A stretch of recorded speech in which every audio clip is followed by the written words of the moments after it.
Cruzando as Conversas. Oferecimento: Associação dos Oficiais da Brigada Militar e do Corpo de Bombeiros. Defendendo quem protege você. E Porto Color.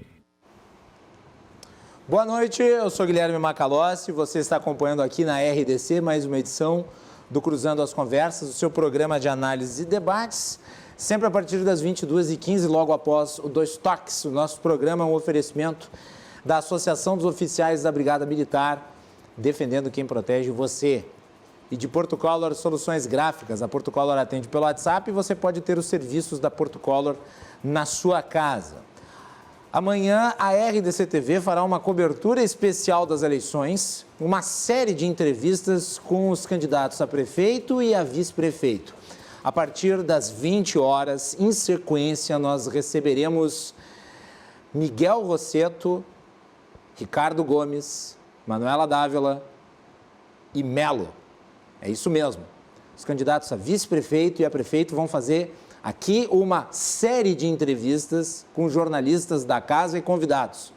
E você que está nos assistindo pode acompanhar pelos canais 24 e 524 da NET e também pelas redes sociais @RDCTV Digital em todas as plataformas. A partir das 20 horas, entrevistas especiais com os candidatos a vice-prefeito e a prefeito de Porto Alegre. E no dia 29, nós vamos fazer mais uma maratona eleitoral, começando pela manhã e indo até a noite com o resultado do segundo turno. Os nossos jornalistas nas ruas, a nossa equipe aqui nos estúdios e toda a estrutura da RDC TV com os convidados e os nossos comentaristas acompanhando a votação e a apuração dos resultados. Então, amanhã, cobertura especial da eleição, entrevista com os candidatos a vice-prefeito e a prefeito. Dia 29, o segundo turno, a maratona eleitoral da RDC TV. Fiquem ligados na nossa programação. Eu vou começar o programa de hoje falando sobre o caso do assassinato de João Alberto Freitas no Carrefour na última semana. E eu não comentei sobre isso antes por uma razão muito simples. É preciso compreender o que se passa antes de sair por aí dando opinião. Hoje em dia, em virtude da velocidade da internet, as pessoas saem fazendo juízos peremptórios sobre qualquer coisa. Existe muita convicção e pouco apego aos detalhes, aos fatos. Você pode escolher a sua opinião, mas você não pode escolher os fatos. A RDC TV fez uma ampla cobertura. Estivemos lá, na frente do Carrefour, acompanhamos as manifestações, tudo. O hard news foi feito. A parte analítica, entretanto, ela precisa de um pouco de calma. E o que nós vimos nos últimos dias foi a saturação do tema sob um ponto de vista excessivamente ideológico, excessivamente político, que não contribui em nada, nem para a punição daqueles que são culpados pelo crime que ocorreu, e nem para entender o que está se passando. Vamos por partes, como diria Jack. Começa pelo fato de que houve um homicídio. Isso me parece ponto pacífico. João Alberto Freitas foi assassinado. Foi assassinado depois de um espancamento. Eu vou pedir para a produção colocar as imagens das cenas de violência contra ele. Pode colocar em sequência, se nós temos vídeos separados. Vamos botar no ar.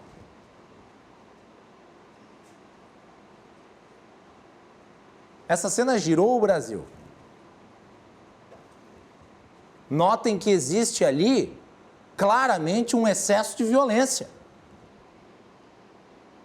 É óbvio que a ação dos guardas presentes no estabelecimento foi muito acima daquela necessária para conter qualquer ato de violência que tivesse sido perpetrado pelo João Alberto Freitas. Vou pedir para recuar, porque agora já entrou na manifestação e eu vou entrar nessa parte depois. Volta para mim aqui. Notem que a ação dos seguranças, a ação de quem estava ali presente, para manter a ordem, para garantir a segurança de todo mundo, foi excessiva.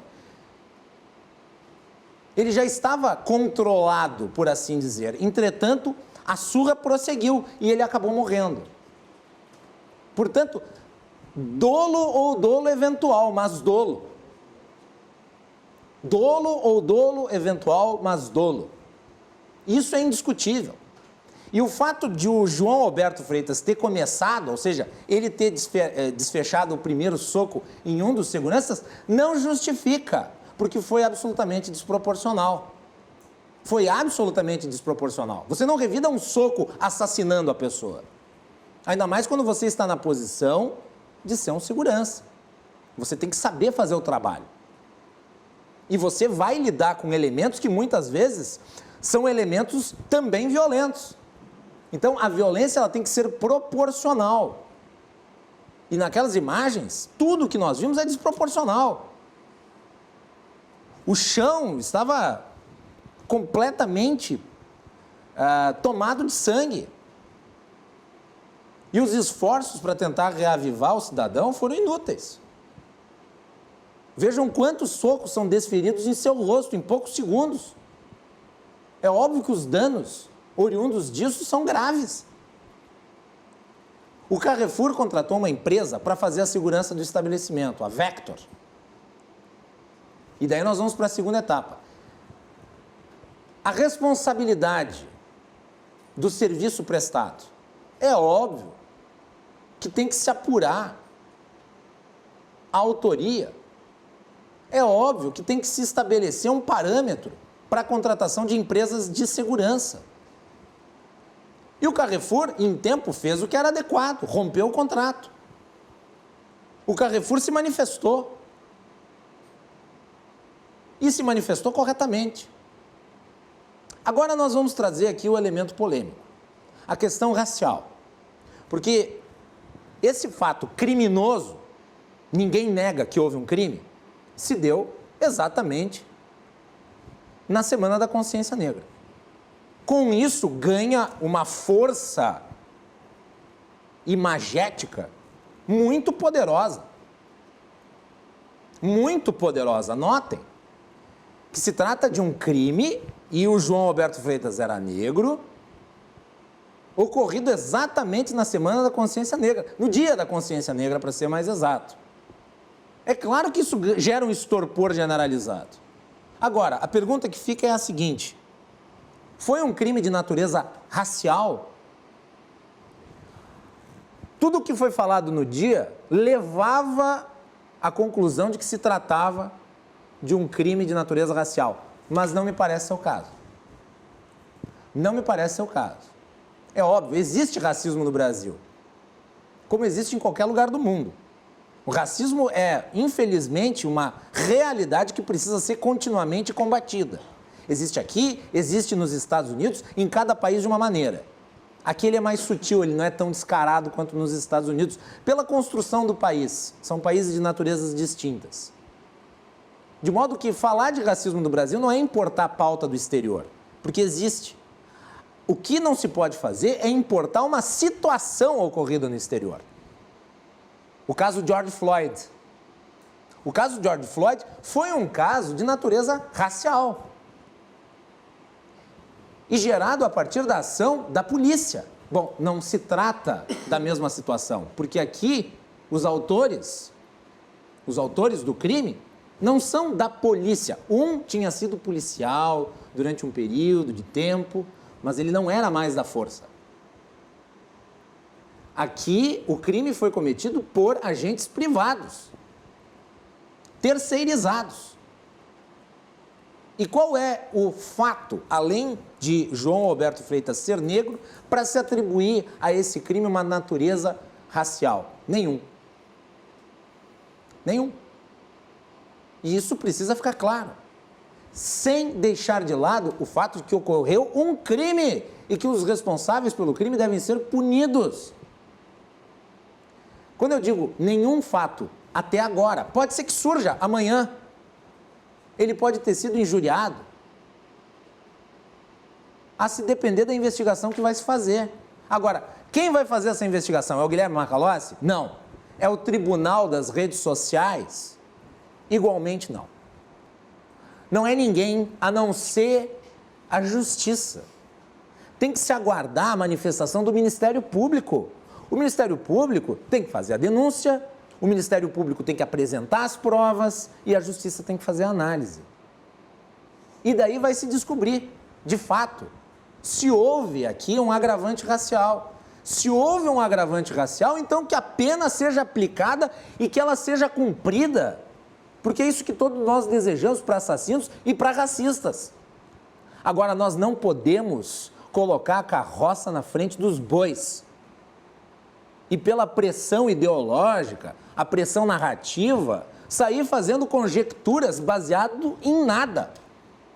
Em nada. Por fim, o último aspecto. O fato de que tentou-se ensaiar aqui no Brasil uma replicação da onda de manifestações violentas após o assassinato do George Floyd nos Estados Unidos. A revolta é natural e ela tem que ser exercida. A revolta com o assassinato tem que ser exercida. As pessoas querem ir lá na frente do Carrefour manifestar o seu desagravo, manifestar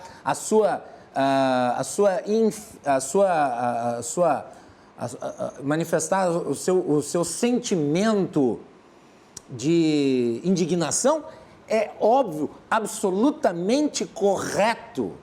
Agora, dentro da lei e da ordem. Destruição de patrimônio público não vai fazer com que o que foi assassinato volte a ter vida. Não fará isso. Nós tivemos cenas, agora eu vou pedir para colocar as cenas da destruição, que também giraram pelo país, está aí, o fogo, lá na frente do Carrefour. Isso significa o quê? Isso vai reverter-se em quê? Em que isso vai se reverter? Teve uma outra foto de uma unidade do Carrefour em São Paulo, vejam vocês, que também foi depredada, botando fogo dentro do estabelecimento. O Carrefour não emprega negros, o Carrefour não emprega pessoas pardas. 57% dos funcionários do Carrefour são negros e pardos. 1/3 dos seus diretores se declaram negros e pardos. É uma empresa que emprega pessoas. Não se ganha nada botando fogo no estabelecimento comercial. Absolutamente nada. Não se resolve nenhum problema.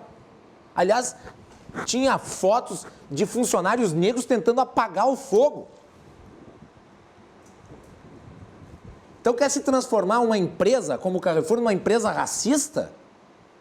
Ali está a funcionária negra do Carrefour e outros que estão tentando resolver o problema que foi criado através de uma ação criminosa, que não resolve o crime, que não coloca os culpados atrás das grades, que não esclarece o que se passou. E as pessoas tomam isso como se fosse algo natural. Tinha um monte de gente louca para tomar esse caso como uma espécie de faísca inicial para uma onda de saques e de destruição, como aconteceu nos Estados Unidos, de maneira absolutamente injustificada. A indignação com o assassinato de George Floyd era mais do que justificada. A onda de destruições é injustificada. A indignação com o assassinato do João Roberto Freitas, que foi um assassinato brutal, é absolutamente justificada. A depredação de um patrimônio privado é injustificada. Isso tem que ficar claro. Sob pena de nós estarmos tentando resolver um problema criando outros. Então, é necessário esperar que a justiça faça o julgamento em relação ao caso e que se punam os responsáveis pelo crime, mas sem cair em conjecturas de caráter ideológico, porque elas nos cegam. Elas nos cegam. Nós temos que trocar o desassombro dos nossos amores e nossos ódios, trocar pela ponderação e pela cobrança efetiva do que se passou com base na realidade. É isso. Muito bem. Vamos adiante. Eu tinha que falar sobre o assunto, eu peço desculpas aos convidados da noite, mas era algo que eu queria tratar já desde sexta-feira e eu acho fundamental que seja abordado. E caso se comprove que o caso é de natureza racial, é que os racistas sejam punidos. Racista tem que ir atrás das grades. O lugar de racista é na cadeia. Né? Você não tem o direito de ser preconceituoso com os outros. Né? Não tem. Mas é necessário se comprovar a natureza racial do crime. Ou agora vai se supor que todo assassinato, todo crime que envolva como vítima um negro tem natureza racial. Em muitos casos pode ter, mas em todos os casos? Porque a vítima é negra, então foi algo racial. Isso é estúpido. Assim como não é todo delito cometido contra uma mulher que é feminicídio. O feminicídio é um crime cometido contra a mulher pela natureza da mulher ser mulher. Nós temos que saber diferenciar uma coisa da outra. Até porque se nós não diferenciarmos uma coisa da outra, nós vamos estar beneficiando aquele que de fato é racista, aquele que de fato é misógino, aquele que de fato é preconceituoso. Entenderam a diferença? Jogar tudo no mesmo saco de gatos é ser burro. Senhores, gostaria de agradecer a presença aqui do deputado estadual pelo PSL, Rui Irigaray. Rui, bem-vindo, boa noite. Boa noite, uma satisfação estar aqui na RDC TV mais uma vez para tratar de temas importantes aí, temas da atualidade. E quando se fala nesse caso do Carrefour aqui, realmente a gente fica bastante chateado da maneira que foi que ocorreu, né, o assassinato desse rapaz. E aqui eu não vou entrar no mérito do histórico dele, já das desavenças que ele já teria ocasionado dentro da loja do Carrefour, mas o que foi feito ali foi realmente uma brutalidade. Eu não estava ali na hora para comprovar, mas eu tenho quase certeza que não foi racismo aquilo ali. Foi um despreparo daqueles seguranças, total despreparo, e nessas horas a gente entra naquele mérito, né? Que muitas vezes umas empresas contratam um serviço por ser muitas vezes mais barato e acabam pegando pessoas despreparadas, e está claro ali no vídeo ali, claro que haveria de ter uma reação no momento que um segurança toma um soco na cara, claro. Mas não aquela desproporcionalidade, aquilo ali é desumano que fizeram aquele rapaz, né? E volto a falar, não vou entrar no mérito do histórico dele, que as pessoas estão acompanhando nos grupos do WhatsApp aí, criminal e outras ocorrências ocorridas com aquele rapaz que foi assassinado. Mas sim o fato que realmente foi desproporcional a atitude daquele segurança, que eles têm que ser investigados, né? E caso a justiça entenda que deva condená-los, que eu acredito que isso vai ocorrer, né? Pelo que a gente viu, que o faça. Mas aqui a gente está vendo aí um palco politiqueiro para essa pauta, né? Porque, para vocês terem ideia, 2/3 dos policiais mortos do Brasil são negros. Alguém fala isso? Né? Recentemente, um policial, o Vitor de Oliveira, 33 anos, policial militar do estado de São Paulo, foi assassinado. Recentemente, poucos dias atrás. Alguém falou sobre isso? Então, a gente tem que realmente ter um cuidado nessa hora e ver aí o que estão fazendo quanto às questões politiqueiras. Né? Por que eu falo politiqueira? Porque estão tornando o Carrefour um palco de um ocorrido que é um crime, e não é um crime, ao meu modo de ver, até o momento racial, mas sim de despreparo. Estão querendo tornar o Carrefour ali um palco político para eleições municipais, talvez, aqui em Porto Alegre e em outros municípios do Rio Grande do Sul e do Brasil. Então tem que haver um cuidado, a gente tem que distinguir uma coisa da outra, né? Muito bem. Aliás, eu gostaria de agradecer, Rui, pela tua participação aqui no domingo passado, no primeiro turno das eleições, né? Sua participação junto com o ex-prefeito Raul Ponte. E eu gostaria de dar as boas-vindas ao vereador, né, eleito aqui pela capital, o PSL, Alexandre Bobadra. Alexandre, bem-vindo, parabéns pela votação, obrigado. Parabéns pela eleição. Obrigado, muito obrigado. Sua avaliação do caso também, gostaria? Sim. Sua ponderação. Infelizmente, esse ocorrido tira o brilho do sucesso da nossa eleição, né? Posso dizer com tranquilidade que foi a coisa mais difícil que eu fiz na minha vida, essa eleição para vereador em Porto Alegre. Quase 850 candidatos, mais de 30% de abstenção. Uma eleição muito difícil, muito dura, onde cada esquina nós tínhamos um candidato a vereador. Mas, graças a Deus, nós logramos êxito. Estávamos com o apoio do deputado Eduardo Bolsonaro, do deputado Rui de Garay. Isso foi fundamental, né? A militância de direita bolsonarista, liberal, armamentista foi para a rua, né? E nós conseguimos vencer essa eleição e garantir uma cadeira do Bolsonaro na Câmara de Vereadores de Porto Alegre. Temos uma na Assembleia Legislativa com o Rui de Garay e na Câmara Federal com o deputado Eduardo Bolsonaro. Mas vou falar rapidamente aqui sobre o que aconteceu no Carrefour. Tá? Eu sou advogado, tenho pós em Direito Penal e Processo Penal e atualmente sou diretor da Academia de Polícia Penal do Rio Grande do Sul. Sou diretor até o dia 31 de janeiro. A partir do dia... Aliás, sou diretor até o dia 31 de dezembro. Dia 1º de janeiro tomo posse como vereador na Câmara de Porto Alegre. Mas eu quero falar sobre uma questão jurídica aqui que não está sendo levada em conta. Tá? Eu tive o privilégio de frequentar durante um ano a Escola Superior da Defensoria Pública do Rio Grande do Sul e posso dizer com tranquilidade que esse caso aqui não vai ter o desfecho que as pessoas pensam, não. Né? Porque... Vou falar sobre a questão jurídica. Tá? Aqui é uma dificuldade de interpretar se houve a culpa consciente ou o dolo eventual. Qual é a diferença da culpa consciente para o dolo eventual? A culpa consciente é mais garantista, né? Por exemplo, quando os seguranças tentarem imobilizar a vítima, se for levar para o lado da culpa consciente, pode-se acreditar que eles não imaginavam que ocorreria aquele episódio, né? E já no dolo eventual, eles imaginaram que poderia ocorrer, mas... assumiram o risco. Assumiram o risco. Se acontecer... Resumindo, é o dolo eventual. Se acontecer, azar. A culpa consciente, eu acho que não vai dar nada, né? E ali eu acho que vai uma coisa muito além do que aquela interpretação sobre o episódio em si. Eu acho que o Carrefour quis contratar uma segurança mais barata, né? Eu acho que o Carrefour estava errado em contratar uma segurança mais barata. O comportamento da vítima não foi dos melhores, né? Bem como o próprio antecedente. E o segurança despreparado.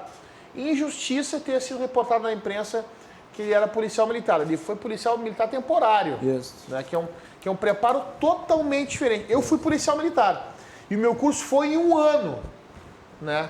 Na Academia da Brigada Militar. Eu jamais teria feito aquele tipo de coisa, né? Então acho que o Carrefour tem que ser responsabilizado, sim, né? Agora é fácil diagnosticar atrás de uma mesa, com ar-condicionado, o que aconteceu ali. Mas no calor da emoção é muito complicado, né? Então a gente tem que se colocar no lugar das pessoas naquele momento. E o que nos chama a atenção também é que existem muitos aproveitadores, né? Tinha gente largando santinho lá no episódio da manifestação. Os familiares da vítima reclamaram. Então isso é bizarro, né? O Carrefour errou em ter contratado a segurança barata. Segurança despreparada. Comportamento da vítima dispensa comentários. Mas pior que todos ainda são aqueles que estão se aproveitando desse triste episódio para fazer campanha para o segundo turno em Porto Alegre. Isso é lamentável. Muito bem. Então tá aí. Acho que foi importante esse teu esclarecimento, Alexandre. Até porque tu já tivesse essa atuação aí nas forças de segurança, né? E eu quero ressaltar aqui o fato de que, independente, eu acho que o Rui tocou muito bem, independente do histórico, né, da vítima, não se justifica, até porque não é um agente privado que determina qualquer punição, porque alguém no passado cometeu um delito ou foi enquadrado por um ato criminoso, né? Não, justiça com as próprias mãos, né, Macalossi? Então, assim, vão acabar condenando a pessoa e executar a pena às próprias mãos. É isso que a gente viu ali. Não interessa se é bandido, se é marginal. Aquilo ali foi uma barbárie que fizeram com aquele rapaz. E tem que ver a punição. Muito bem, vamos adiante. De qualquer modo, aí eu vou pedir, inclusive, para a produção, se puder, cortar a parte inicial do programa aí com o meu comentário para colocar nas redes sociais, já que eu acho que alguns aspectos que foram abordados sobre esse caso não foram da forma como foi abordado aqui na abertura no restante da imprensa. Então, fica aí já a minha solicitação de público aqui para divulgarmos nas redes sociais da RDC TV. Vamos prosseguir, vamos falar sobre a eleição municipal. O Alexandre, eleito, então, eu vou pedir para a produção colocar no ar aí a votação. 4.708 votos, Alexandre Pobadra, pelo PSL, 17 mil o número. Alexandre, conta um pouco da tua história até chegar aí a esse resultado? Olha, foi uma história de muito trabalho. Né? Até o Rui brinca comigo, porque a gente fez um trabalho muito forte nas redes sociais, nas ruas, com os nossos multiplicadores, nossos apoiadores, e a gente não tinha ideia de quanto era difícil uma eleição para vereador. Acho que eu vou começar do início. Né? Eu, com 12 anos de idade, fiz curso de datilografia por competência e acabei vendendo negrinho e branquinho no meu curso de datilografia, para comprar botão, que eu gostava de jogar futebol de mesa. Com 14 anos, fui auxiliar de serviços gerais. Fui estagiário, fui office boy, depois eu fui praça do Exército, policial militar, agente penitenciário, professor, advogado e sou pai. E por que eu entrei para a política? Posso dizer que eu hoje sou político. Né? Porque eu sou policial penal. Né? E os antigos agentes penitenciários agora são policiais penais. E eu, durante 12 anos, trabalhei na minha associação de classe, né?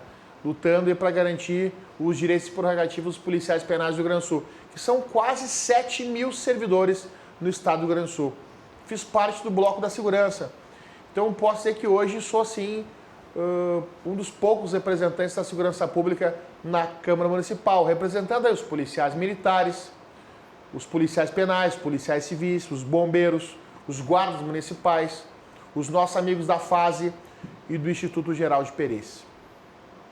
É importante ressaltar também que sou o único bolsonarista da Câmara Municipal.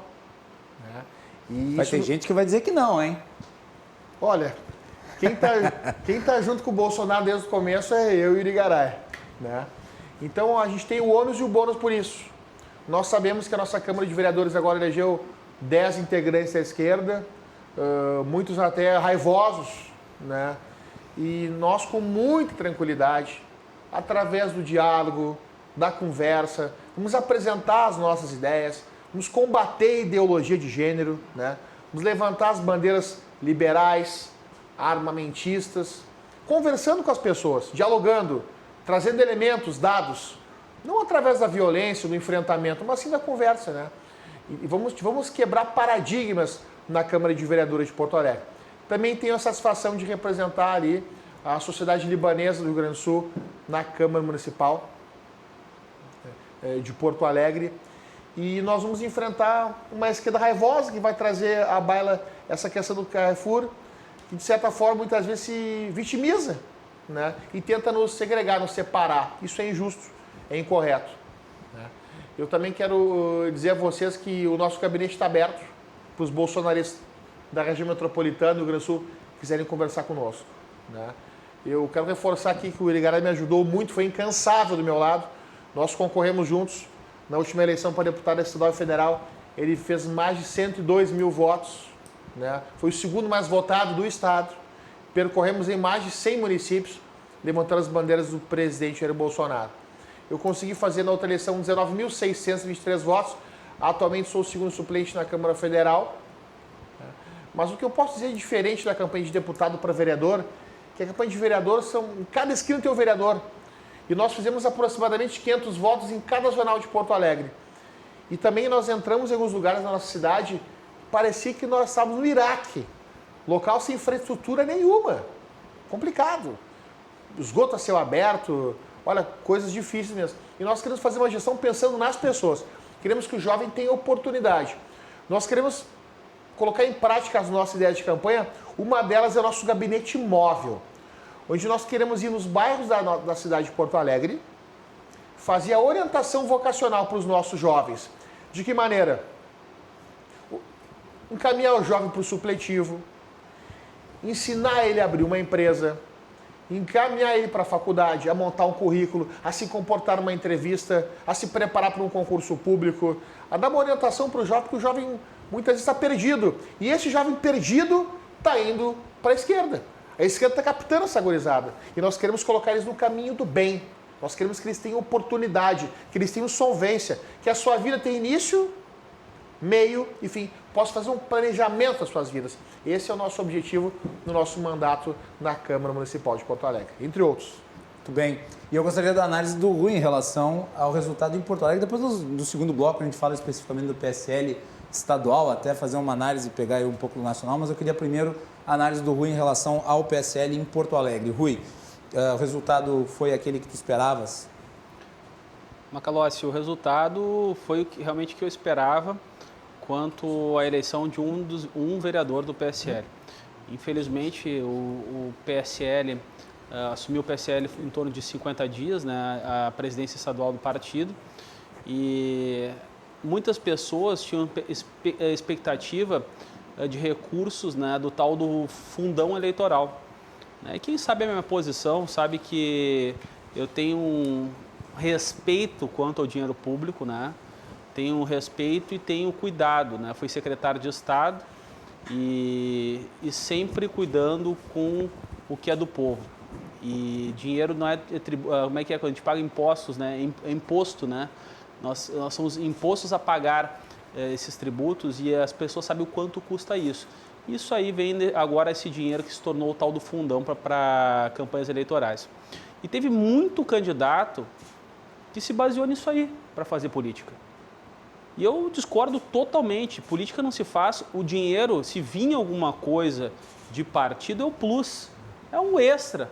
É uma coisa para pagar uma conta lá, uma despesa, mas não fazer o que o povo estava querendo aqui para a política partidária que a gente identificou agora nesse momento aqui no Rio Grande do Sul. O pessoal queria dinheiro realmente para pagar suas despesas, para fazer campanha, simples e meramente fazer política com dinheiro. E não é assim que se faz, é com trabalho, dedicação, tem que ter pauta, tem que ser propositivo e tem que ter história.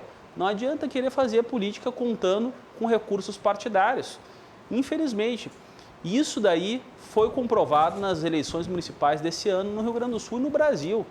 Então, eu que sempre defendi a pauta da gente ter trabalho, estar próximo da sociedade, ter uma história política e aí por diante buscar um mandato para isso, eu comecei minha história política com o movimento Armas S.A., um dos maiores movimentos de direita do Brasil que fundei em 2013. Foi aí que eu conheci o deputado federal Eduardo Bolsonaro em 2014. E estamos aqui hoje porque tivemos um trabalho, uma história. O pessoal às vezes pergunta, Macalossi, Rui, como é que fez 102.117 votos? Foram anos de trabalho, com pautas específicas. Nunca tive dinheiro público e fundo isso, fundo aquilo. Sempre fiz uma campanha, agora a última campanha que concorri, fiz uma campanha barata, uma campanha que realmente foi propositiva e foi direcionada para o público que sempre esteve ao meu lado. Eu, em 2016, já tinha mais de 500 mil seguidores nas minhas redes sociais do Armas S.A., do Rui Irigaray, do Bolsonaro Rio Grande do Sul.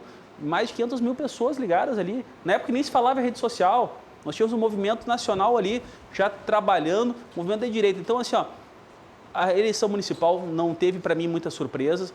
Claro que eu não esperava que o crescimento tão grande da esquerda, né? Você não achou que foi tão grande assim? Porque a esquerda ganhou uma cadeira. Eu não achei que foi tão grande. É que eu esperava que a esquerda ia perder espaço. Eu achei que a esquerda iria perder espaço na Câmara Municipal, porque por tudo que aconteceu nos últimos anos, né? Eu acho que não tinha chegado ainda não é uma onda do presidente Bolsonaro, é uma onda de mudança que está vendo no Brasil. E não tinha chegado nas câmaras de vereadores essa onda de mudança, né? E eu acreditei que nesse momento haveria uma mudança e uma renovação na Câmara de Vereadores, nas câmaras de vereadores em todo o Rio Grande do Sul, em Porto Alegre também, isso não houve. E eu acho que também um dos grandes motivos aqui, Macalossi, foi a abstenção. Pode ser. As pessoas, vários amigos e pessoas próximas estavam no litoral, né, no final de semana das eleições, na Serra Gaúcha. Potencialmente, o eleitor com um perfil mais conservador é mais velho e talvez esse eleitor não tenha se sentido à vontade para ir votar. Não, e por causa do coronavírus também. Claro. É o pessoal que saiu para viajar, é o pessoal que ficou em casa. E por isso aqui, Macalossi, eu quero até fazer uma convocação. Pessoal, nós não podemos deixar a esquerda voltar novamente. E quando eu falo isso, eu falo com toda clareza. Só cuidado com a legislação eleitoral. Não, com certeza. Toda clareza, toda tranquilidade aqui, nós temos que ter cuidado na hora do voto. Nós não podemos ser omissos nessa hora. Nós temos que estar lá domingo votando, buscando a mudança, ou pelo menos que a esquerda não volte aos nossos municípios. Porque a gente já viu, é histórico. Olha o que fizeram no Rio Grande do Sul, olha o que foi o governo Olívio Dutra e o governo Tarso Genro. Está aí, nós estamos pagando um preço muito alto por causa dessas inconsequências com o dinheiro público. E chegou a hora de domingo nós mudarmos isso através do voto. Não podemos deixar nossa capital na mão da esquerda novamente. Rui, deixa eu lhe perguntar, antes de voltar com o Alexandre, sobre o número de parlamentares, o número de candidatos a parlamentares. Foram quantos ao todo na capital? Foi nominata completa, foi 53, total 53 candidatos. E foi mais difícil fazer campanha sem coligação? Não, acredito que não. É que a campanha, eu vejo assim aqui a campanha com 53 candidatos, nominata completa.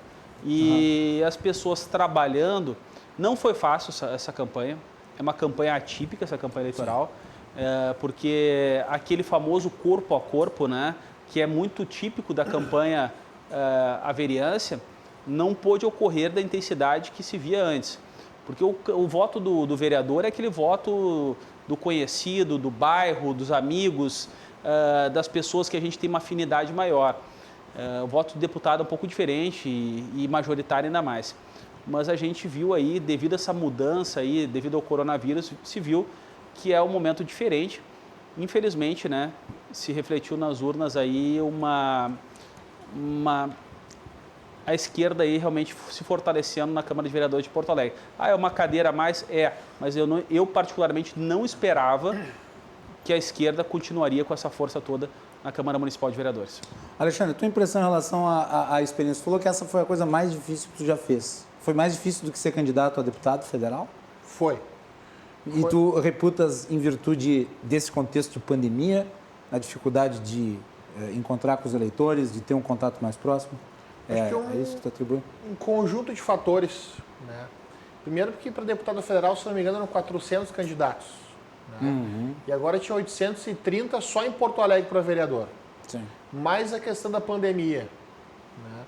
E tu acha que a campanha de deputado, a gente tem mais espaço para conversar com as pessoas, são menos candidatos. E posso dizer com tranquilidade, a campanha para vereador é leonina, é muito difícil, muito complicado. Nós procuramos adotar como estratégia trabalhar em todas as zonais de Porto Alegre. Fizemos um trabalho de inteligência, um trabalho de planejamento. Né? Graças a Deus nós tínhamos pessoas comprometidas. Né? É melhor a qualidade do que a quantidade. E o voto, ele é traiçoeiro. Né? Muitos vereadores antigos não se elegeram. Houve uma renovação de mais de 50% na nossa Câmara Municipal. Né? Hoje mesmo estive lá conversando com o presidente da Câmara, o Pujol, pela parte da tarde, pegando algumas dicas, alguns conselhos. Ele me explicou como é que funciona o processo legislativo. Até quero mandar um abraço para o nosso presidente da Câmara Municipal, o Pujol, gente fina, nos deu algumas dicas importantes aí. Hoje já estão se definidos os gabinetes, já estão definidas as comissões, a previsão pelo menos, né? A nossa diplomação é dia 18 e a posse dia 1º de janeiro. Uma coisa que nos chama a atenção é que algumas pessoas se candidataram a alguns partidos e não tinha noção nenhuma de qual era a função do vereador, a competência do vereador. E faziam promessas que não tinham nexo causal nenhuma com a função de vereador. Vou falar aqui o óbvio, tá? Mas o vereador tem como função fiscalizar as contas do município, fazer projetos de leis municipais, trabalhar com a questão do plano diretor. O vereador representa o povo de Porto Alegre na Câmara Municipal. De certo modo, os vereadores fiscalizam e auxiliam o Poder Executivo. E alguns candidatos faziam promessas e esdrúxulas, falavam de coisas de competência do governo federal. Né? Então a gente procura fazer um trabalho de conscientização das pessoas. Teve um monte de gente concorrendo a vereador que achava que estava concorrendo a deputado federal. Tinha gente que... Né? É verdade. E vai se surpreender com o que não poderá fazer na Câmara. Porque apesar da Câmara de Vereadores ela ser importante, ela tem importantes atribuições, ela tem uma série de restrições. O vereador ele é muito tolhido na sua capacidade de atuação. E eu acho que muita gente vai entrar lá e depois vai se surpreender com o que não vai poder fazer. E daí vai ser cobrado. O próprio Eduardo Bolsonaro, no evento que o Irigaray fez no fim de semana do Armas SA, estava conversando conosco, ele brincou, Bobadra, o vereador não tem imunidade parlamentar. Né? E nos deu algumas dicas importantes aí. Eu quero ressaltar também... Não tem mesmo. Não o vereador não tem imunidade parlamentar. Né? Então, com umas dicas importantes para a gente trabalhar nesses próximos anos na Câmara Municipal. Uma questão importante também a ser ressaltada é essa parceria, né, da Câmara Municipal com a Assembleia Legislativa.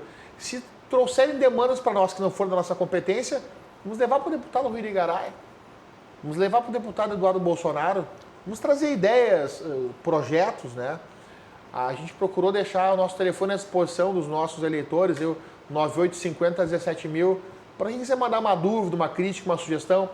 Uma coisa que chamou a atenção também da conversa que eu, o Irigaray e o Eduardo Bolsonaro tivemos no fim de semana é que Porto Alegre perdeu muitos recursos da União por falta de projetos. Né? Dinheiro tem, né, Bobadra? Por incrível que pareça, isso não é de agora. Isso aí, Macalossi, é corriqueiro de projetos que se perdem, né, os recursos. Se perde os recursos por falta de projeto. Isso aí não é de hoje. Isso aqui que é isso aí? Desqualificação do ente público.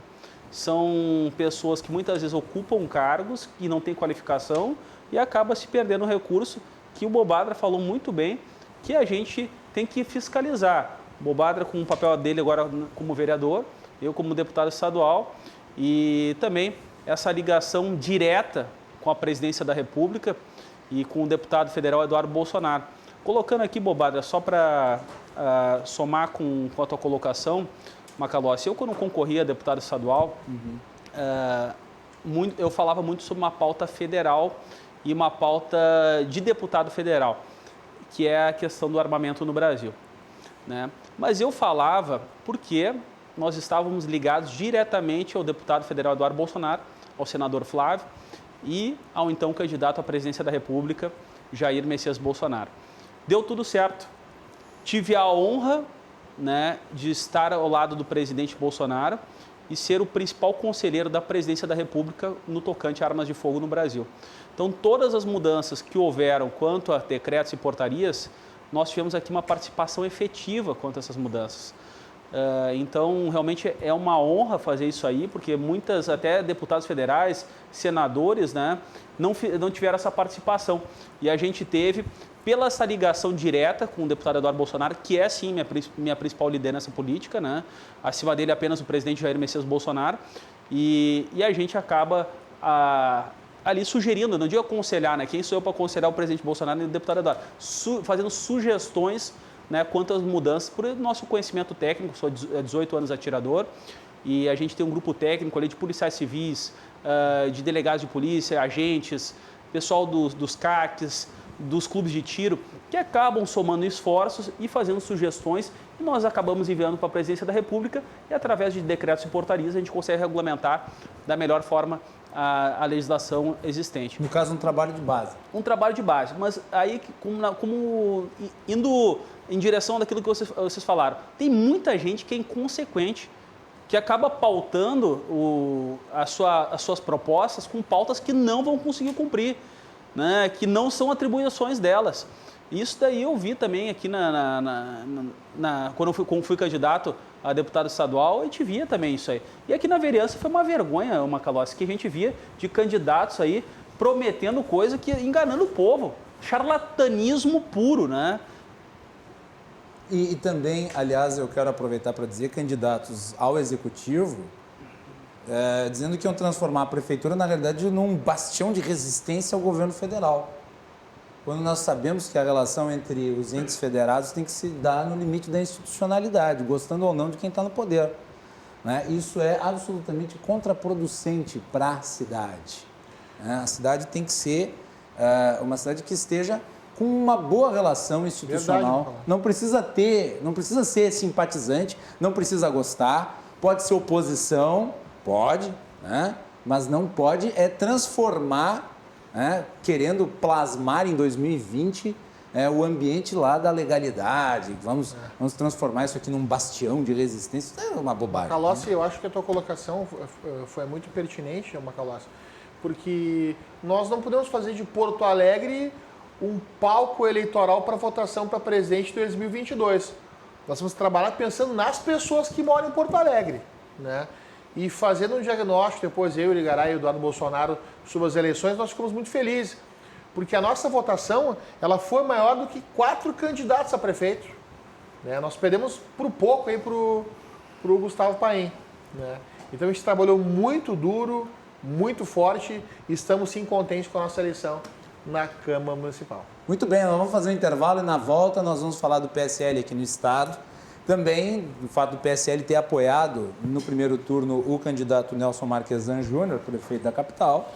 E vamos falar sobre a vinda do Eduardo Bolsonaro, aí, que esteve na cidade no final de semana. Em virtude da questão do Carrefour, nós tínhamos até acertado com o Rui que iríamos lá, mas acabamos direcionando todo o nosso jornalismo para a questão do Carrefour.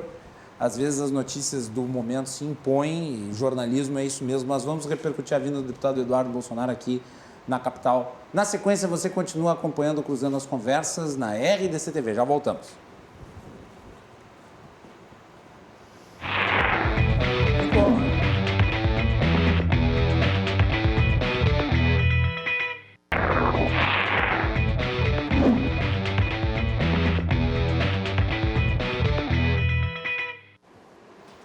Você que nos acompanha é convidado para assistir amanhã especial Eleições RDC TV. Na RDC TV você decide.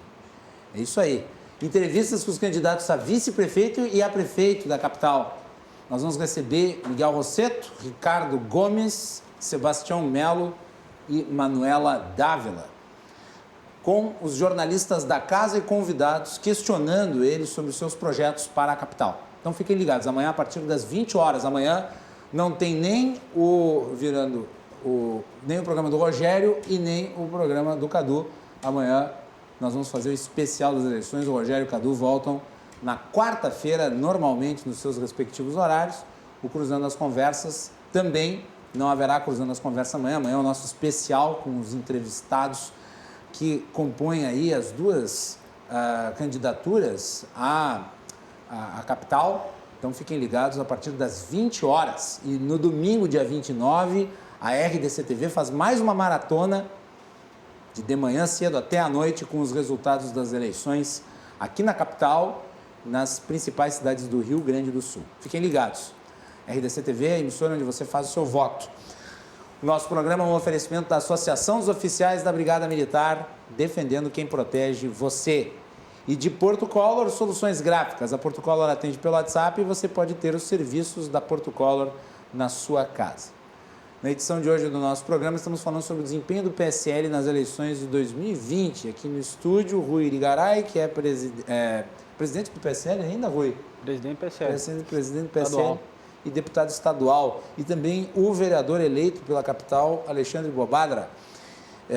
Eu vou começar esse bloco pelo Rui. Eu gostaria de falar aqui rapidamente sobre o fato do PSL ter apoiado o Marquesan no primeiro turno. O Marquesan acabou sendo derrotado. E eu já havia questionado o Rui no final de semana, quando ele veio aqui no primeiro turno, sobre defecções do PSL, que seriam punidos aqueles que fizeram as defecções. A minha pergunta é no seguinte sentido, Rui. O presidente Jair Bolsonaro é um crítico do PSDB. Há uma relação conturbada do presidente com o governador de São Paulo, para dizer o mínimo. Entretanto, aqui em Porto Alegre se criou uma aliança entre o PSDB e o PSL. Qual foi a natureza dessa coligação? Por que a opção em fazer a coligação com o PSDB na majoritária, Rui? Macalossi, eu não participei do fechamento dessa coligação, até porque não era presidente do PSL naquele momento. Na época? Tu assumiu depois? Assumi bem depois disso, né? Não tenho nada contra as pessoas, né? É que a gente tem que ter um cuidado, e eu trato política quanto às pessoas. A gente, quando começar a tratar contra as questões partidárias, a gente vai ter um problema sério. Aqui eu estou falando, claro, dos partidos que têm um alinhamento, no mínimo, ideológico parecido, né? De centro para direita. Direita, né? E isso aí, claro, nem um pouco nem centro-esquerda nem esquerda, né? Isso aí é outro papo. Mas a gente tem que ter um cuidado quanto a isso aí, porque eu acredito em muitas pessoas boas. Tem pessoas boas em todos os partidos de centro, de direita. Não, a gente não pode definir as pessoas pela legenda que elas estão, né? Então, acredito que tem pessoas boas no PSL, tem pessoas boas no PSDB, tem pessoas boas no MDB, como também pessoas ruins, né? Pessoas desqualificadas, pessoas que querem o apoderamento pelo apoderamento. Então, carreiristas? Não, mas é o que mais tem. De gente que quer um cargo... Surfar na onda. Na onda ainda mais. O Bobadra falou que ele é o único bolsonarista da Câmara de Vereadores. É verdade. Bolsonarista mesmo, raiz, que defende as pautas do presidente. Isso eu falo aqui para vocês, porque eu estou com o presidente há muitos anos. Nem se falava que o deputado Bolsonaro ia concorrer à presidência da República. Então eu passei pela ruim, né, que nem te fala, né? Quando ele começou a ter 3% nas pesquisas, né, que a gente nem imaginava, e as pessoas nos chamavam de malucos, Macalossi. Eu me lembro disso aí, parecia assim, ó, que a gente estava num outro planeta, né? E aí, quando o presidente chegou a 30%, já em 2017, na frente do gabinete do deputado Bolsonaro, em Brasília, era aquelas centenas de pessoas querendo bater foto, querendo surfar na onda do presidente Bolsonaro. Então, a gente sabe tudo o que aconteceu. E aqui eu quero retratar um fato. Desses que falam que são bolsonaristas, e eu me lembro de todos, e falo para qualquer um na cara aqui, vereadores e deputados, quando deu aquela situação do Moro, eu não vi nenhum defender o presidente Bolsonaro. Poucos foram. Olha, nem uma mão dá para contar aqui no Rio Grande do Sul que foram. E eu firmemente defendi, porque eu sei que aconteceu nos bastidores. Já acompanhei reunião ministerial, que o presidente tinha que bater na mesa. E está ali agora nos vídeos ali. Foi bom o pessoal ver aqueles vídeos das reuniões ministeriais, para conhecer realmente quem é o presidente Bolsonaro. Um homem leal, fiel às suas pautas. E aqui, Macalossi, muitas das vezes que a gente lutou e passamos momentos difíceis, porque muitas vezes não se sabia dos bastidores e as pessoas ficavam perguntando, o Sérgio Moro, agora o governo Bolsonaro vai desabar.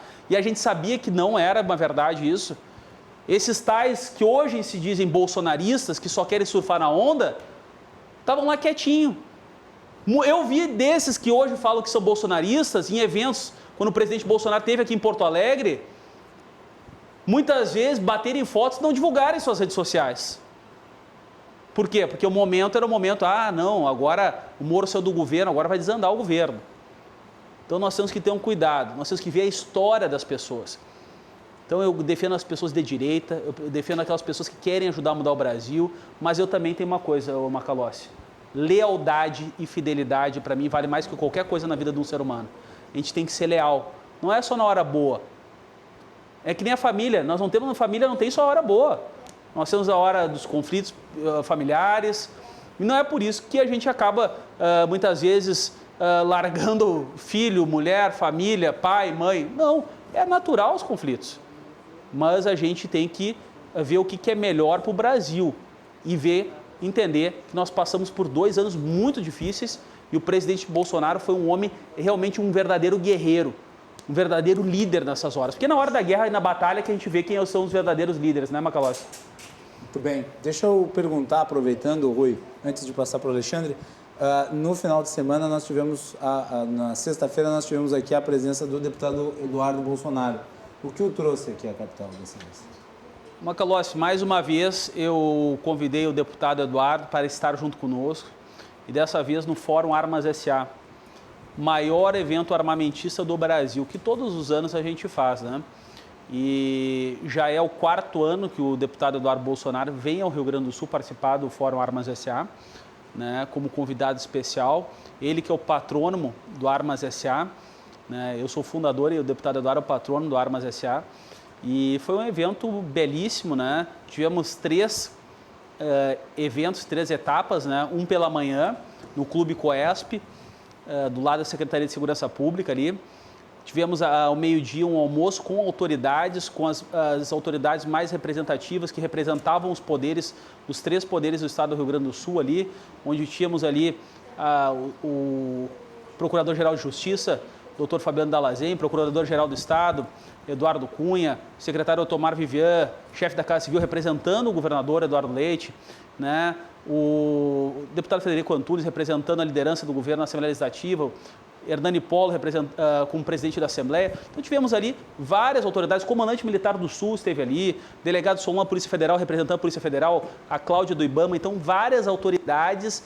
Tivemos esse encontro com o deputado Eduardo Bolsonaro, porque aqui, né, no Rio Grande do Sul, graças a Deus, graças ao nosso bom Deus e graças à nossa história, nosso estado é um estado armamentista. É um estado que defende a liberdade da população de poder optar se quer ou não ter uma arma. E graças a isso, nós temos o maior polo aqui da indústria de armas, munições e equipamentos do Brasil e, quiçá, da América do Sul.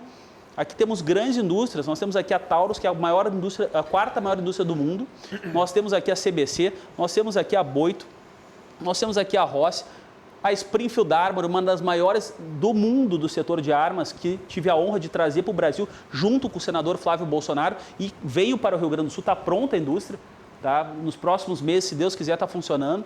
Então, em 90 anos, a primeira indústria de armas que vem para o Brasil, veio para o Rio Grande do Sul, que é a Springfield Armor.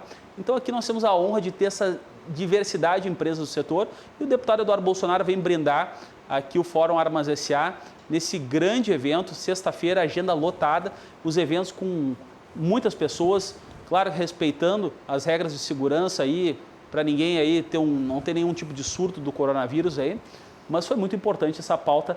A pauta não é apenas ideológica, é uma pauta de liberdade. Muito bem. Bobada, estava lá também? Tive a sensação de acompanhar o deputado Bolsonaro. A gente foi dar uns tiros depois no outro dia, né, Rui? Foi muito bacana. Nunca, aliás, está aí uma frustração. Uma hora dessa eu quero ir dar uns tiros. Eu nunca fui num negócio desse de tiros. Está convidado já. Eu vou ir, eu quero ir uma hora dessa. Eu nunca fui. Eu tenho uma frustração pessoal com isso. Já está convidado. Não sei se eu não sou tipo o coelho ricochete que vai dar tiro pro lado. Eu espero que não, né? Não tem problema. Vamos lá, Bobado. Mas o deputado Eduardo Bolsonaro é uma pessoa muito agradável, né? E eu acho que eu conheci ele mais ou menos na mesma época que o Rui, mas por pautas diferentes. Eu ia muito a Brasília para tentar a aprovação da Polícia Penal. Então, quando ninguém acreditava na Polícia Penal, nós estávamos lá martelando. A Polícia Penal é um projeto de 2002, mais ou menos. 2002, 2003. Né?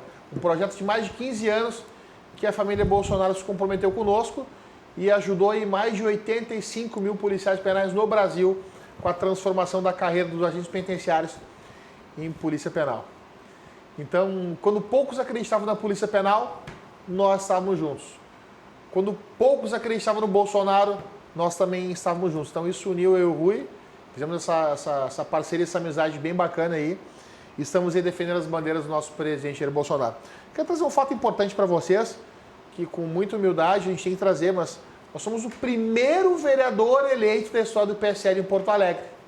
Primeiro vereador eleito da história do PSL. Nós tivemos um outro, que era de um outro partido, né, que assumiu com a suplência de um vereador que virou deputado e migrou para o PSL. Mas esse é o fato. Primeiro vereador eleito da história do PSL. Eleito do zero. Do zero, primeiro. E o primeiro vereador da Polícia Penal na Câmara Municipal também. Então são dois fatos que nos trazem uma responsabilidade muito grande. Né? E eu vou puxar aqui para a tela, vou pedir para colocar, não sei se a produção tem, mas assim que possível, se tiver, colocar na tela a nominata dos vereadores eleitos. Nós temos esse gráfico, se tivermos o gráfico e conseguirmos colocar na tela, ótimo, porque me parece que haverá uma bela discussão sobre segurança pública dentro da Assembleia, da Câmara de Vereadores de Porto Alegre. Além do Bobadra, que é da área da segurança, tem a comandante Nádia, que eu vou convidar para vir aqui no programa, já é vereadora, o César Schimmer, que foi secretário de Segurança do Estado do Rio Grande do Sul, e foi um bom secretário, eu acho que é sempre importante dizer isso, que ele entrou desacreditado pela questão da KISS, mas ele conseguiu realizar um trabalho efetivo e marcou, a partir da segunda metade do governo Sartori, uma distinção muito grande nos resultados aqui no Estado. Contrapondo-se a esses vereadores, que teriam uma orientação de centro e de direita, nós temos o Leonel Hadi, que é do PT. que tu prevê aí? Prevê algum tipo de debate ideológico com ele sobre a questão da segurança, Bobadra? Já chegou a conversar com ele a respeito? Olha, O rádio também vai ser convidado para vir aqui no Na minha programa. modesta opinião, né, eu fiz parte do Bloco da Segurança por muitos anos e tenho um carinho especial e bom diálogo com os integrantes das associações de classe da segurança pública.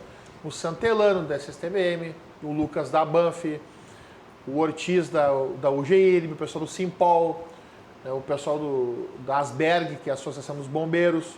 Fiz muitos anos parte do Bloco da Segurança, né? E acho que no que tange na defesa dos integrantes da segurança pública do Rio Grande do Sul não deve se ter um debate ideológico. Eu acho que esse debate vai surgir no momento da abordagem, né? No momento da questão técnica de enquadrar os servidores no acompanhamento de uma ocorrência, por exemplo, né? E infelizmente a segurança pública está sendo muito politizada. O servidor da segurança pública ele foi estigmatizado por muitos anos por governo de esquerda, né? E espero que nós tenhamos diálogo na Assembleia Legislativa. Espero que não seja um debate pirotécnico de esquerda e direita, mas sim possamos fazer um diálogo, um debate técnico, pensando nas pessoas e que Porto Alegre possa ter novamente a sensação de segurança. Porque tendo a sensação de segurança, as pessoas vão voltar a consumir.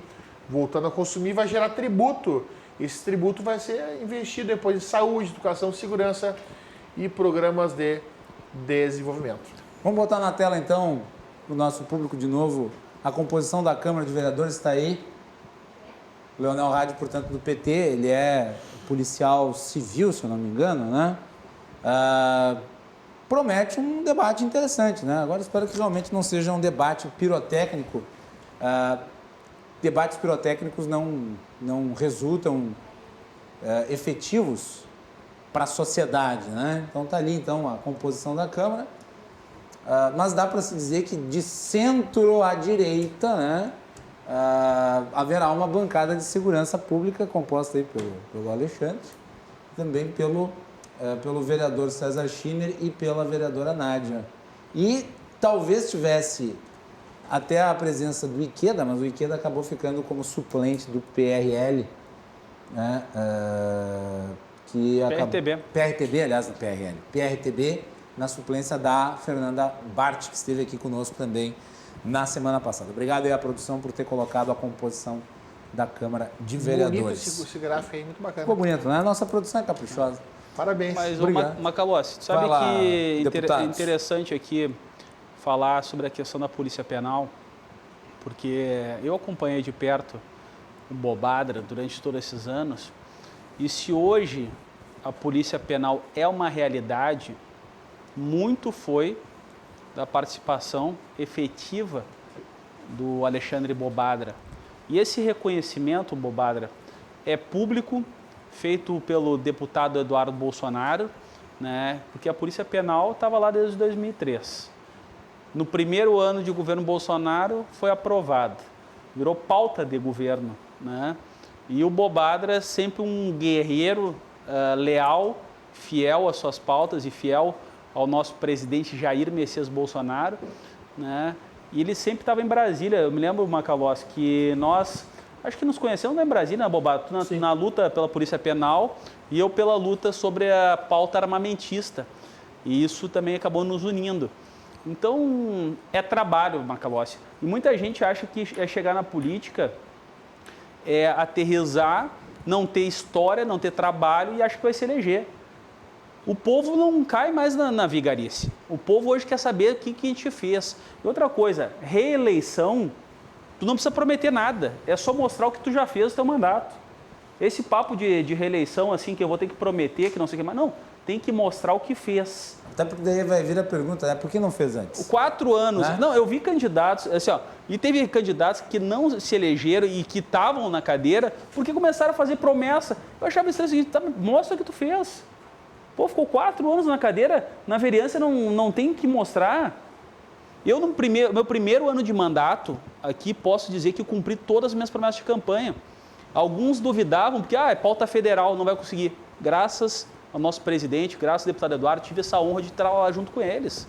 Não é fácil, mas é trabalho, é dedicação. Muitas vezes é o seguinte, Macalossi, a gente abdica de ficar com a nossa família, de ficar próximo daqueles que a gente ama, para a gente estar na estrada viajando, para a gente estar nas bases, para a gente estar lá em Brasília. Isso tudo é demanda de tempo, é de estrutura de financeira também, com recursos muitas vezes próprios nossos, e tudo isso aí se reflete numa coisa, no apoio da população. E é isso que a gente quer. E a gente viu sexta-feira no evento do Fórum Armas S.A. isso aí.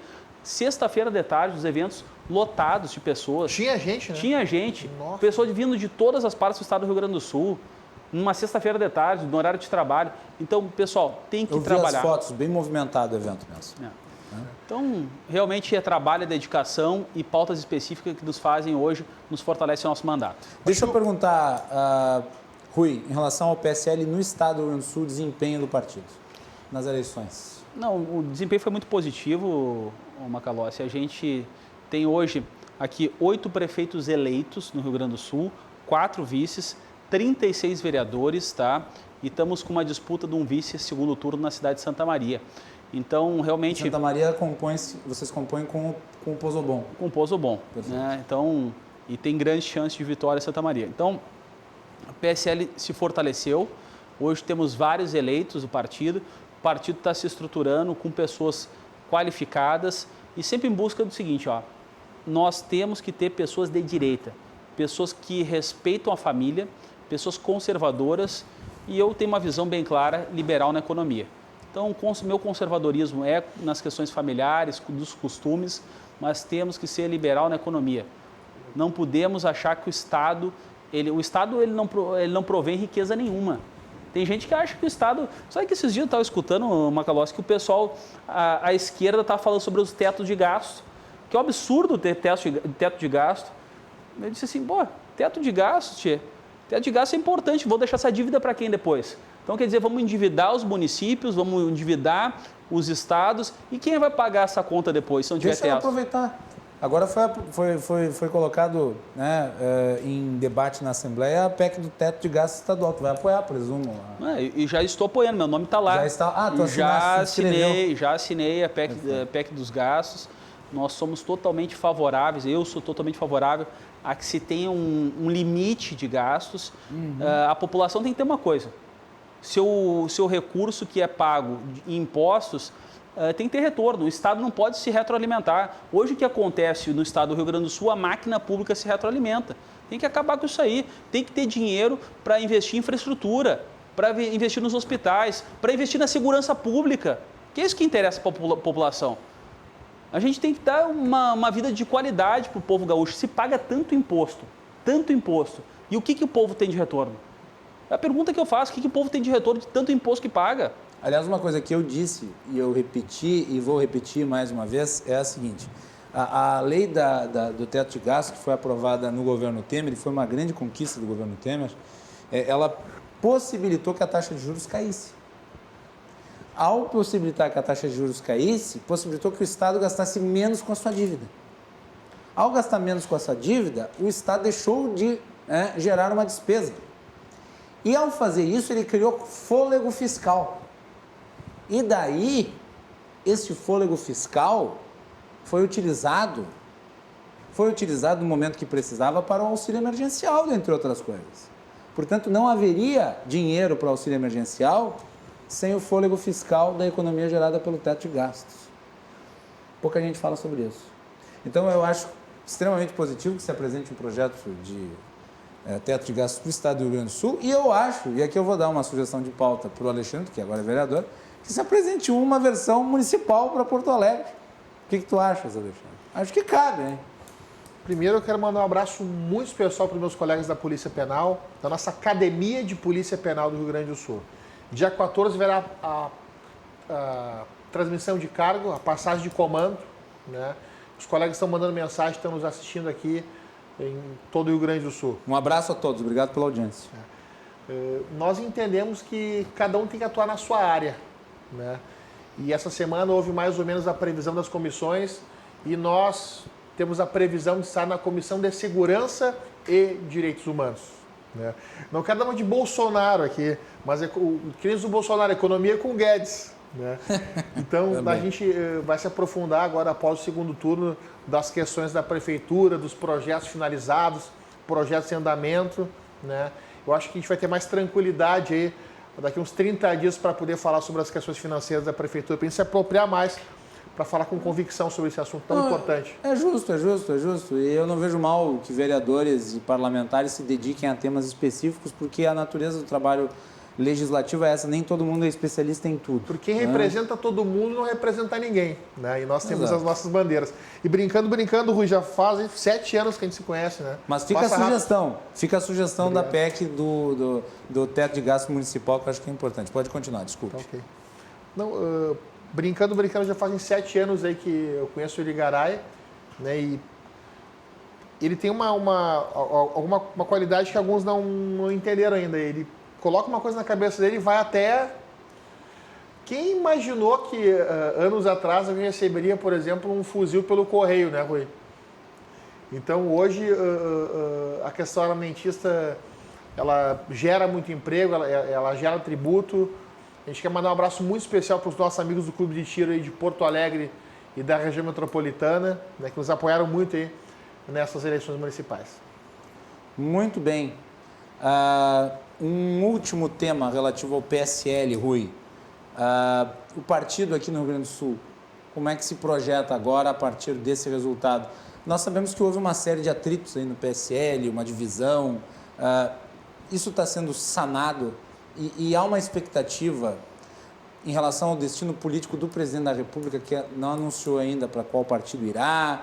Havia a expectativa de criação do Aliança pelo Brasil, não foi muito bem em termos de assinatura. E agora se especula aí para onde ele vai. Qual que é a tua avaliação nesse cenário? Bom, quanto ao presidente Bolsonaro, o que menos importa para o presidente é a questão partidária, né?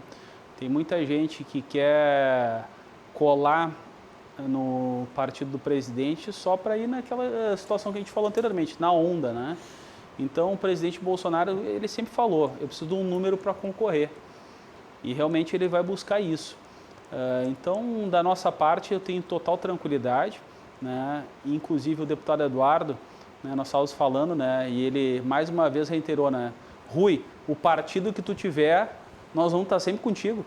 Então, o que interessa para mim é o apoio deles, né, o apoio do presidente Bolsonaro, do deputado Eduardo Bolsonaro e do senador Flávio, para mim porque são minhas lideranças e eu sempre me norteio por eles.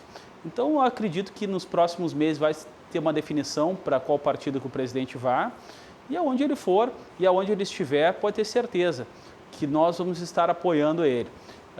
Quanto à questão do PSL aqui no Rio Grande do Sul, e pensando no futuro do PSL e das nossas bases, é realmente fortalecer um partido de direita, um partido com gente que apoie as mudanças que o Brasil precisa, as reformas que precisam ser feitas no Brasil.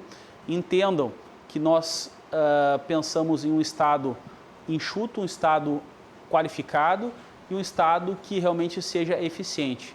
E é isso que nós estamos fazendo dentro do PSL. Eu, quando fui secretário de Estado, Macalossi, que me acompanhou aqui, estive aqui por diversas vezes na Rede TV, aqui na RDC TV, nós falamos sobre isso. Eu penso sempre num Estado eficiente e um Estado digital.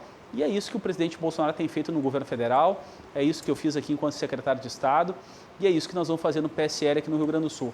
Trazer pessoas que tenham convergências de pautas de direitas liberais e, ao mesmo tempo, conservadoras nos princípios de família e nos princípios do conservadorismo. Macalossi, vai lá, pegando uma antes da gente ir para o encerramento. Pegando uma carona aqui na fala do nosso presidente estadual, Yuri Garay, no que tange a questão dos próximos candidatos do PSL, nós faremos um crivo mais forte, um filtro maior sobre os candidatos, né? Porque para se candidatar a um cargo público, a pessoa tem que ter profissão, tem que ter solvência, né? Então nós estamos preparando um projeto, eu e o Yuri Garay e a nossa equipe, um curso para os candidatos, né, para a próxima eleição. Vamos passar por uma entrevista, para algo mais profundo. Nós notamos que, infelizmente... Aos moldes do novo. Eu acho que todos os partidos têm coisas boas, vamos copiar as coisas boas de todos. E por que não nesse caso? Mas eu não acho, eu acho que é uma boa. O Irigaray assumiu faz Tem que ter critério. pouco mais de 30 tem que ter dias. critério, Macalossi. Né? A gente acabou trocando o pneu do carro com o carro andando. E fizemos o Não, impossível. mas o PSL teve sérios problemas, né? Com relação a gente que entrou e que não tinha relação outra coisa, ideológica. E deu no que deu, né? A pessoa tem que ter profissão. Esse negócio de ser o seguinte, político profissional, isso não existe. Tem que ter profissão, tem que ter uma história, tem que ter uma forma de sustento. Sabe por quê? Senão acaba acontecendo o seguinte, o empreguismo. O partido vira um empreguismo e vira um cabide de emprego. Isso. Que daí é o seguinte, o cara concorreu e não se elegeu. Primeira coisa, e aqui eu estou falando para vocês, aqui ao vivo, na RDC TV, que as pessoas começam a não se elegeram e achando o seguinte, que o Rui, o Bobadra são responsáveis por conseguir emprego para eles. Não é assim que funciona, pessoal.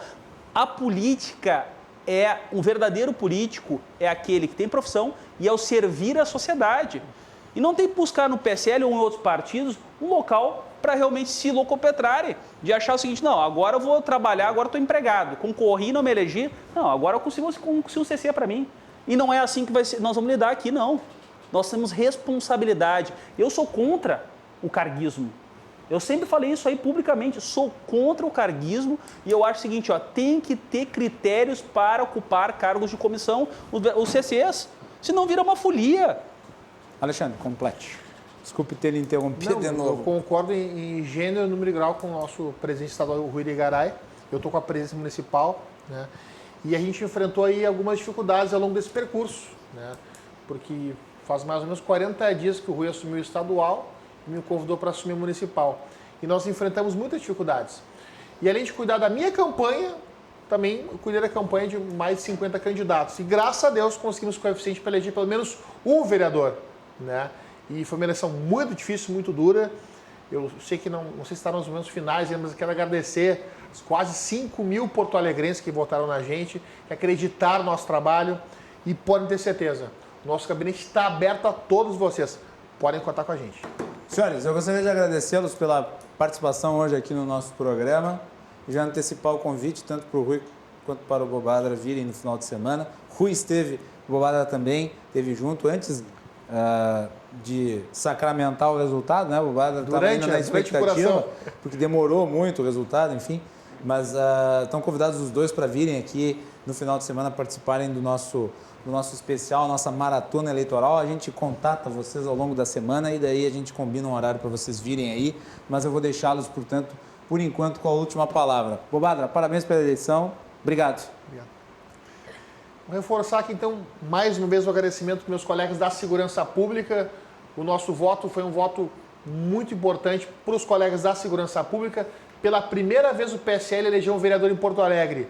Pela primeira vez um policial penal. Então um abraço muito especial para os mais de 7 mil policiais penais do Rio Grande do Sul, para os nossos policiais militares, policiais civis, para os guardas municipais, para os bombeiros, para os colegas do IGP, para os colegas da FASE, para os vigilantes e seguranças privadas, para os nossos colegas CACs dos clubes de tiro, para o pessoal da sociedade libanesa, enfim, aqueles que acreditaram em nós, nosso muito obrigado e podem ter certeza. A gente vai trabalhar muito na Câmara de Vereadores, fiscalizando as contas do município, apresentando os projetos através das nossas comissões, o plano diretor, podem contar conosco. Reforçando aqui um agradecimento muito especial ao deputado Eduardo Bolsonaro e ao Rui Irigaray, que me ajudaram muito nessa eleição tão difícil, a mais difícil da história de Porto Alegre. Obrigado, Bobadra. Rui, muito obrigado por ter vindo novamente. Última palavra. Te agradeço, Macalossi, agradeço a RDC TV por mais essa oportunidade de estar aqui. E um recado aí para os nossos telespectadores. Neste domingo, vá às urnas, vote certo. Nós não podemos, aqui eu estou falando para todo o Rio Grande do Sul, nós não podemos deixar a esquerda se posicionar nesse tabuleiro de xadrez nessas eleições. Nós temos a responsabilidade de extirpar esse câncer da política. Chega de usurpar do poder público, chega de usar a máquina pública para acomodar esses famosos companheiros. Nós precisamos colocar pessoas qualificadas, elejam pessoas de direita. Quero aqui, Macalossi, no meu agradecimento à RDC TV, também me colocar sempre à disposição dessa emissora que tem levado a voz nossa e de outras pessoas que estão aqui falando sobre democracia. Respeitamos a todos, mas a gente sabe da história e sabe o que a esquerda fez aqui tanto no governo do Estado do Rio Grande do Sul, quanto nas prefeituras do Estado do Rio Grande do Sul. Muito bem. Rui Irigaray aqui também, meu agradecimento pela sua participação. Nós vamos fazer um intervalo e no retorno nós temos João Carlos Silva, direto de Brasília, os bastidores do poder. Voltamos na sequência.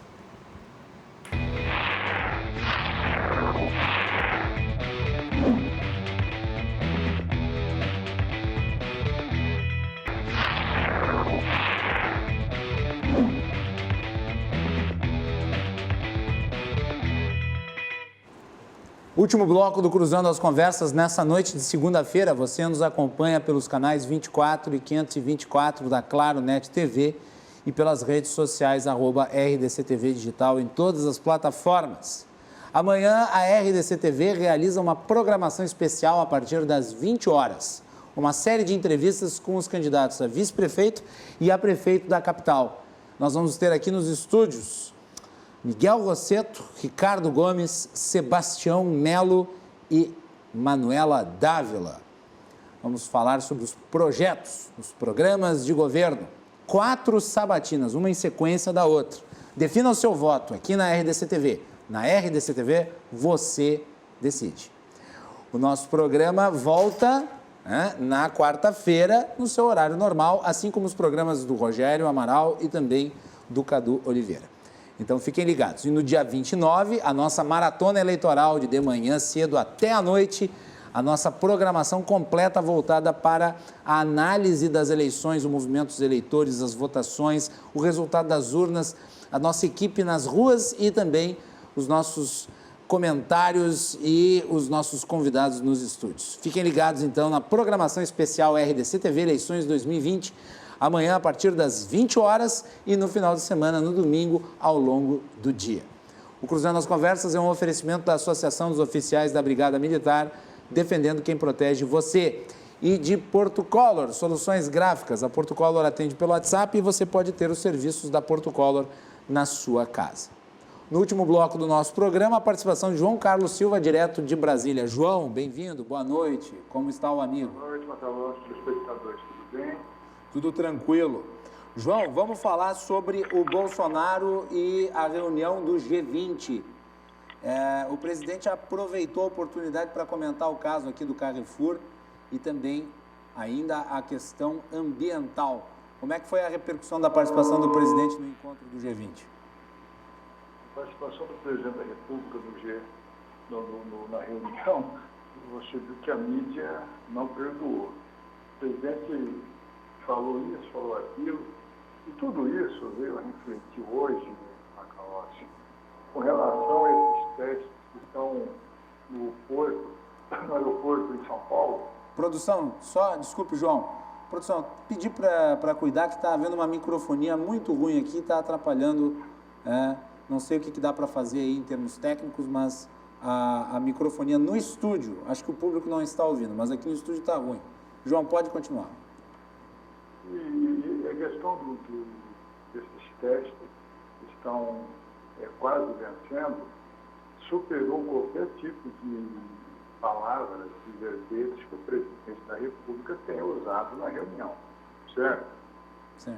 E aí eu vou puxar para você a questão do monitoramento que foi feito, foi descoberto, o Palácio do Planalto, por exemplo, tem sido feito com os parlamentares, tanto da base do governo como da não base.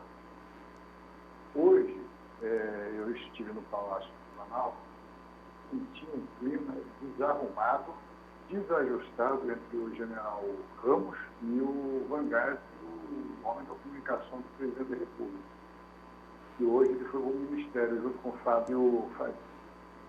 Então, tudo isso que o presidente tem disse durante a semana passada, está acumulando com essas coisas que estão ocorrendo e que está deixando a classe política muito insatisfeita. O senador Major Olímpio hoje cobrou uma posição enérgica do Ministério Público. Os deputados que foram dados pela época nessa relação de monitoramento também não estão satisfeitos, estão partindo para cima do presidente. Então, vejo que o presidente da República está uma sinuca de bico e ele vai ter que resolver o problema de uma maneira mais rápida, mais ágil, como também resolver a questão dos testes, que estão praticamente com a data de vencimento batendo na porta e que está deixando a população extremamente preocupada, como também a questão do Amapá, onde ele foi fazer uma inauguração de um gerador que acabou explodindo, a capacidade da segura de novo. Quer dizer, é uma confusão generalizada, uma batata quente no colo do governo que ele vai ter que jogar para cima para cair no colo de alguém ou resolver o problema imediato. João, e quanto à questão do Amapá, ainda não está resolvido. O presidente foi lá em carro aberto, inaugurou lá alguns transformadores e já queimou tudo de novo, João. Que desastre. Você sabe que a bancada do Amapá, conversei com alguns membros, eles foram lá do presidente do Senado, Davi Alcolumbre. O presidente foi lá, tirou foto, acenou, fez o que fez, acabou não fazendo, acionava um transformador que deu no que deu. Estourou, pegou fogo, está acendendo de novo. Quer dizer, Macapá está caminhando para 30 dias sem energia elétrica. O caos social é enorme. Eu presumo, porque está aí há 20 dias, é uma coisa inacreditável. 20 dias sem energia elétrica, é uma coisa inconcebível. Macalossi é uma coisa inconcebível e fora do globo. Nós estamos em 2020, uma capital como Macapá, no norte do país, onde você tem geração de hidrelétricas gigantes. Não era para estar nessa situação. Então, os casos do governo nessa questão é muito grande. É muito grande. A população está sofrendo muito lá. E me parece que não há uma perspectiva muito certa na coisa, né? Não, veja só.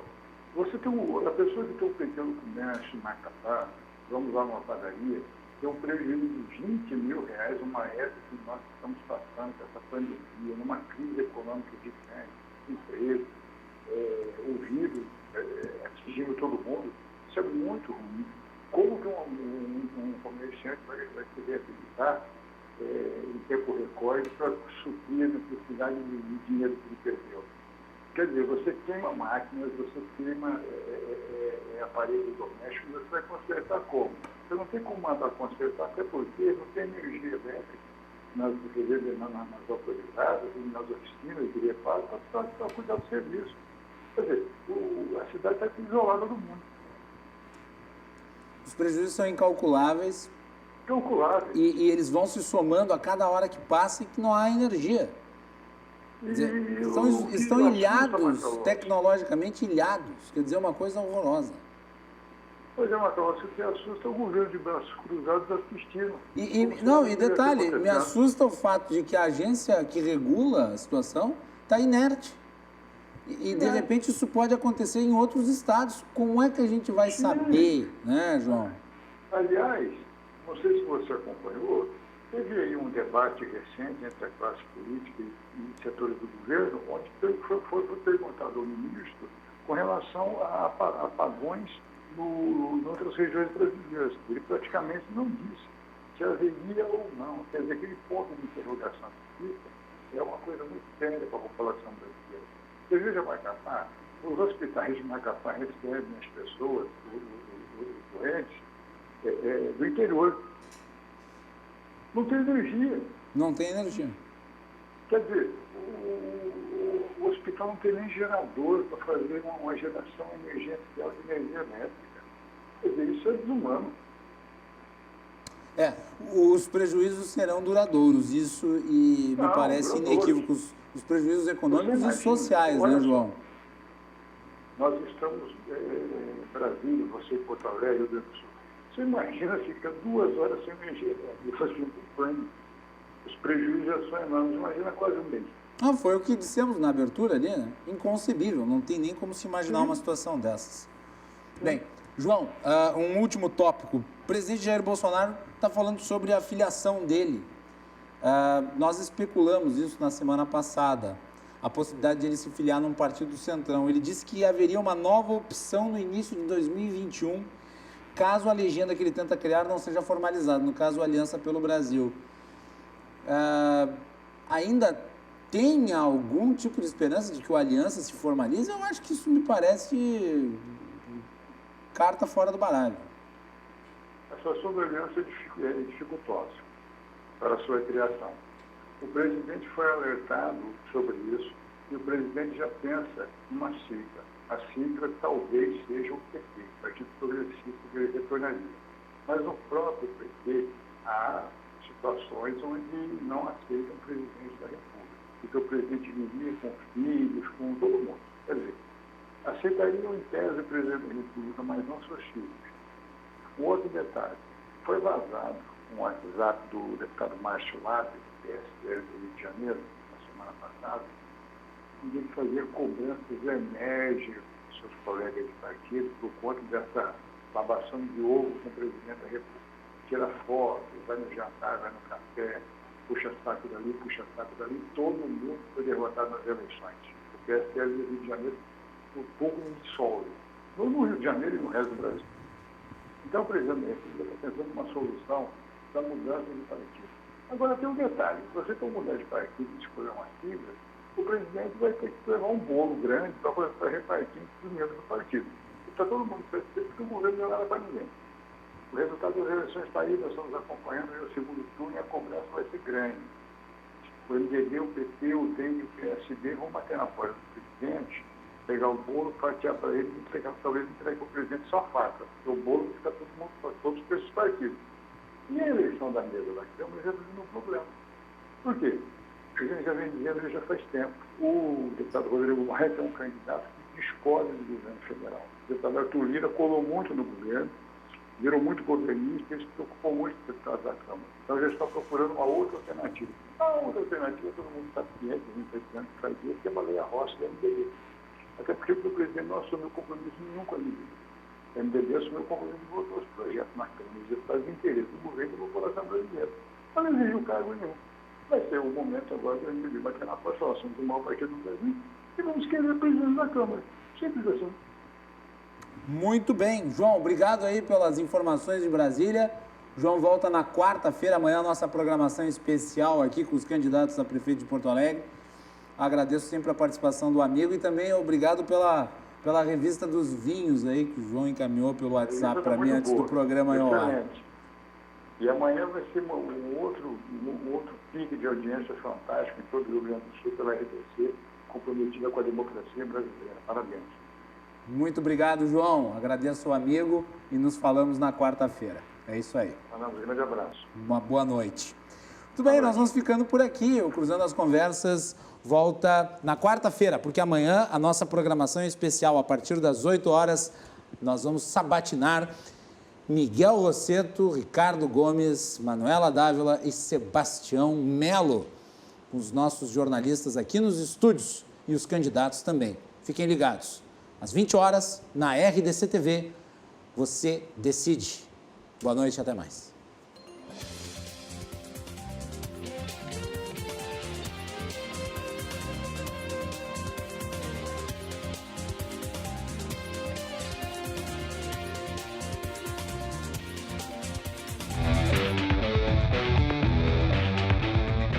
Cruzando as Conversas. Oferecimento: Associação dos Oficiais da Brigada Militar e do Corpo de Bombeiros.